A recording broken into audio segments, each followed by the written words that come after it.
impamvu ikwiriye gutuma bakomeye n'aboroheje mutureba ntabwo turi abasazi, ntabwo turi abasinzi nk'uko bamwe babitekereza. Turababwira impamvu z'ibyiringiro byacu binyuze mu kwizera. Turababwira impamvu zacu z'ibyiringiro dufite mu Mwami. Ramasaka yarababasenderebo bakundwa bene da. Impamvu ya gatatu shingiro y'ibyiringiro by'abizera nyakuri ishingiye kuri uyu murongo, kuri iyi ngingo ya 18 ivuga yuko ibyiringiro by'abizera nyakuri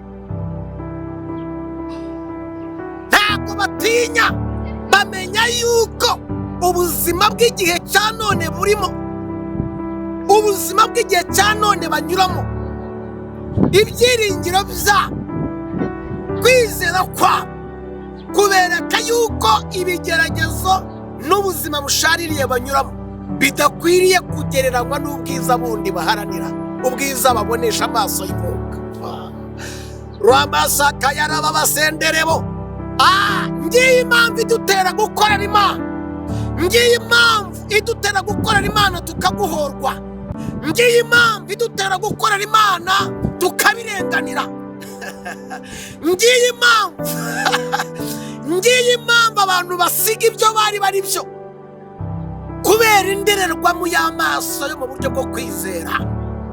Ibereka kandi ibahesha kumenya yuko imibabaro y'igihe gitoya banyuramo bidakwiriye kugereranywa n'ubundi bwiza buri mu kuza buzahishurwa.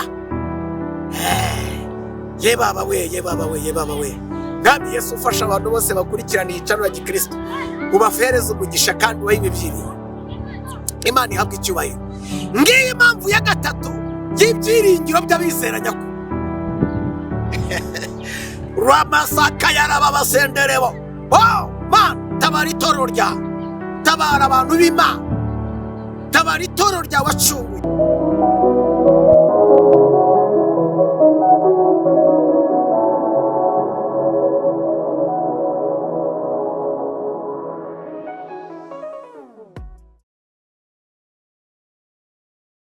Ndabaramukije mwese bakundwa bene data, inshuti za Pastor Steven TV. Ndagira ngo mbasuhuze mvuga ngo muraho mwese abadukurikirana.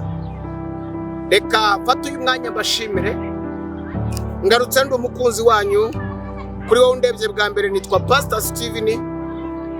Nkaba muri aka kanya ndi umuyobozi wa Faith and Miracle Ministries.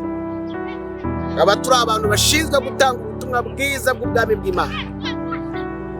Kazi kacu turabagabura b'ijambo ry'Imana, yango murabibona amanywa nijoro. Kenshi tuba turi hano kugira ngo tubahe ijambo. Twarabyiyemeje tubikorera indahiro kandi ibyo tugomba gukora umunsi ku wundi. Turagira ngo rero muri aka kanya tumaze iminsi twiga ibyiringiro by'abizera nyakuri. Uyu munsi tugeze mu cyiciro cya gatatu cyo kureba impamvu z'ibyiringiro by'abizera nyakuri. Ejo twavuze ahashize twavuze ku byiringiro.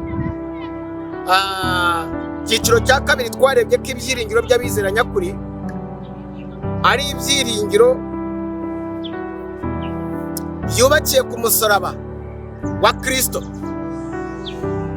Dushingiye muri Petero wa mbere igice cya 3 aho tuyo tuhasanga ishimwe ry'ibyiringiro by'agakiza. So rero uyu munsi tugarutse hano nanone tuvuga kuri ibyo byiringiro. Erega natwe nibyo bidutera kuba tuzaho umunsi ku wundi, tutagiye gushaka hirya no hino. Natwe impamvu mutubona umunsi ku wundi, kandi tubashishikariza gukomeza kubana natwe mukoresha interneti zanyu, mukatwereka urukundo n'urugwiro, mushyigikira iyi channel kugira ngo ishobore kuzamuka ubutumwa bwiza busakare hirya no hino dufatanyije nawe.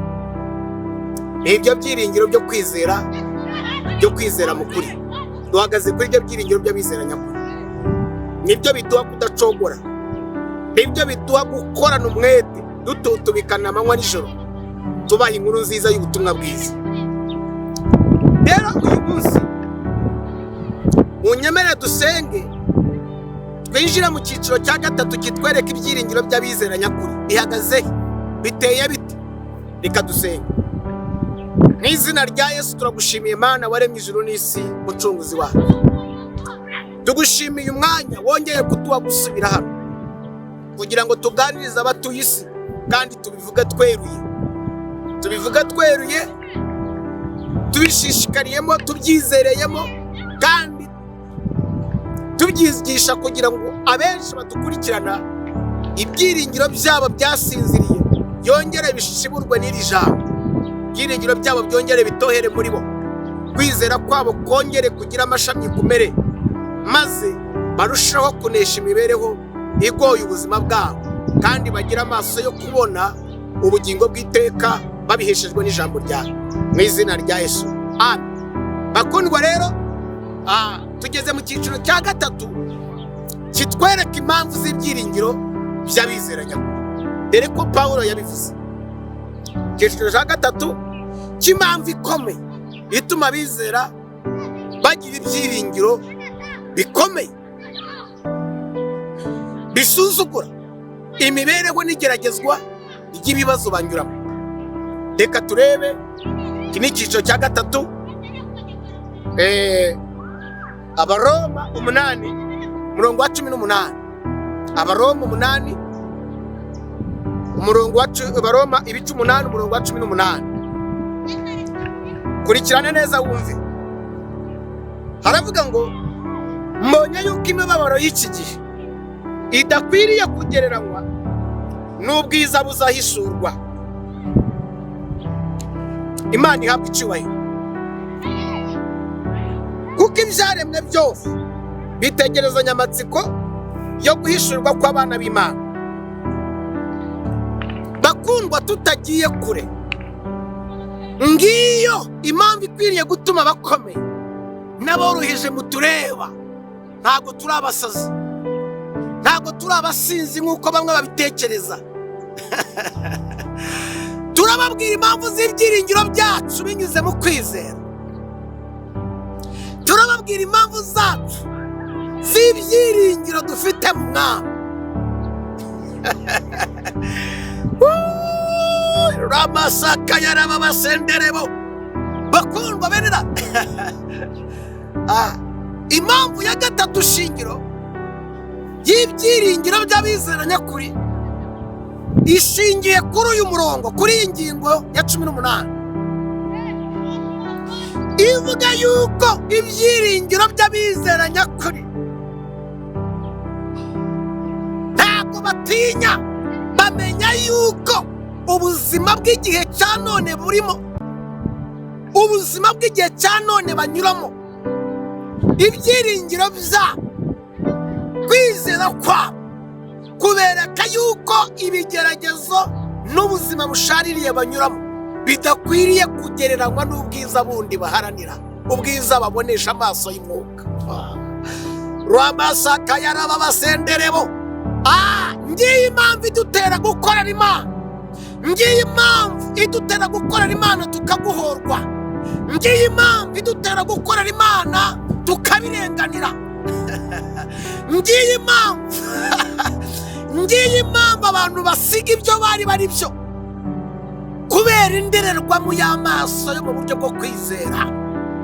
Ibereka kandi ibahesha kumenya yuko imibabaro y'igihe gitoya banyuramo bidakwiriye kugereranywa n'ubundi bwiza buri mu kuza buzahishurwa. Ye baba we. Mwami Yesu, ufasha abantu bose bakurikirana iyi channel ya Gikristo, ubafereze umugisha kandi ubahe ibyiringiro. Imana ihabwa icyubahiro. Ngiye impamvu ya gatatu y'ibyiringiro by'abizera nyakuri.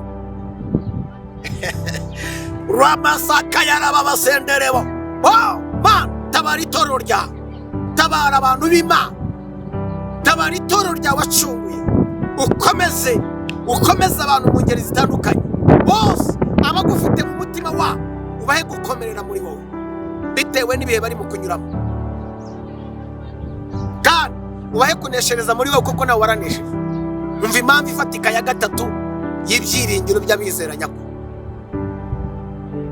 Baramenya bagasobanukirwa yuko imibabaro y'iki gihe y'ubuzima barimo, ako kantu wakumvishije, ntabwo ubwo buzima bugoye bushaririye bw'intica n'inyize budakwiriye kugereranywa n'ubwiza bundi bategereje mu kwizera kandi barebera mu ndorerwamo zo kwizera. Ntabwo ibigeragezo by'ubuzima bugoye bukwiriye kugereranywa n'ubundi bwiza buzahishurwa. Mbonye yuko imibabaro y'iki gihe idakwiriye kugereranywa n'ubwiza buzahishurwa. 19 kuko ndetse ibyaremwe byose bitegerezanya amatsiko yo guhishurirwa kw'abana b'Imana. Ibyaremwe byose, Imana ishimwe, ibyaremwe byose bitegerezanya amatsiko. Abana bategereje amatsiko, abadamu bategereje amatsiko, abagabo bakomeye bategereje amatsiko, itorero ryavutse ubwa kabiri dutegereje amatsiko. Ibiriho byose, ibitaboneshwa amaso y'umubiri byose bitegereje amatsiko yo guhishurirwa kw'abana b'Imana. Yesu araje. Dore mbega akaga kazagwirira isi, akaga gakomeye iyi si izahura nayo ni igihe ubutumwa bw'ubu buzirengagizwa. Wajya ukumva imana iravuze hejuru y'ibi bicu, ukumva ijuru ryarose mu gitondo, itorero rikuwe mu isi. Haleluya! Itorero rigakurwa mu isi. Ese mwene data mukundwa, wabyifata mute biramutse bibaye ejo cyangwa ejo? Waramutse ubyifate mute uramutse ufite imitekerereze igutera gukereza ubutumwa bwiza?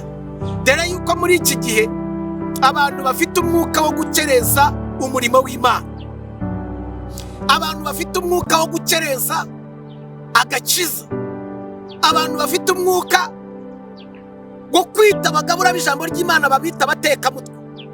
Singaya yuko ibi hatarimo abakora ibibi, ntabwo nabihakana. Burya y'ibyiza biba haba hari n'ibibi bindi bihakorerwa, ntabwo ari byo twataho umwanya munini cyane, ariko dukwiriye gushyira umwanya kuri ibyo byiza bikorwa n'abeza babikora neza uko bikwiriye. Ntabwo dukwiriye gufata umurimo w'Imana ngo niturangiza tuwukereze tuwutesha agaciro. Abagabura b'ijambo ry'Imana niturangiza tubambura agaciro, wakatwambura utakatwambura uwakaduhaye azi neza ko tugafite. Imana ihabwa icyubahiro. Haleluya! Rero intego yacu y'ubu butumwa ni ubugomba gukangura abizera, ni ubukomeza abizera, ni ubukwereka yuko ubuzima waba unyuramo, imibereho waba uhagazemo idakwiriye kugereranywa n'ubundi bwiza buri mu kuza bugiye guhishurwa. Kwiriye gukomezwa n'icyo amaso yawe y'umwuka kwereka. Haleluya! Kwiriye gukomezwa no guterwa umwete n'icyo ngicyo amaso yawe yo mu buryo bwo mu mwuka, icyo ngicyo akwereka. Iyo tukireba ntabwo ducika intege, iyo tureba guhishurwa kw'abana b'Imana twihanganira gereza, twihanganira itotezwa, twihanganira guhinyuzwa, twihanganira ibyo twaba tunyuramo byose. Ntabwo tugomba guhindura kwemera kwacu no kwizera Umwami ngo tubiteshe agaciro. Keretse uramutse udafite ibyo bintu mumubwira, keretse uramutse udafite ibyiringiro no kwizera by'ukuri bishingiye ku musaraba wa Kristo. Aho ngaho ho uzaba igikoresho cya Satani, uzaba umufatanyacyaha na Satani, kandi uziturwa ingaruka zikwiriye ibyo wahisemo, uziturwa ingaruka zikwiriranye n'ibyo wahisemo gukora. Aha ndiyo ndakubwiza ukuri ngukura inzira ku murima. So ibyo wahisemo gukora niba wihishe muri uru rugendo ukaba uri umufatanyacyaha, ukaba uri umufatanyacyaha, ukaba uri umunyabu, ukaba wihisha mu kuntu ariko ukora ibintu bitari byiza, ndagira ngo nkwizeze yuko inkoni y'Imana izakwibasira. Inkoni y'Imana izakwiba kandi uzacirwa urubanza rukwiranye n'ibikorwa byawe. Imana ihabwa icyubahiro. So rero ijambo ry'Imana tuvuga ngo iki mu Baroma 5. Imana ihabwa icyubahiro. Aravuga ngo Abaroma 5, Abaroma 5:4 haravuga ngo kandi kwihangana gutera kunesha ibitugerageza, uko kunesha ibitugerageza kugatera ibyiringiro, bene ibyo byiringiro ntibikoze isoni, kuko urukundo rw'Imana rwasabye imitima yabo. Mwakire neza ubutumwa bwiza bw'ubwami bw'Imana. Bene ibyo byiringiro ngo kandi kwihangana gutera kunesha ibitugerageza, uko kunesha ibitugerageza kugatera ibyiringiro, bene ibyo byiringiro ntabwo bikoze isoni. Haleluya!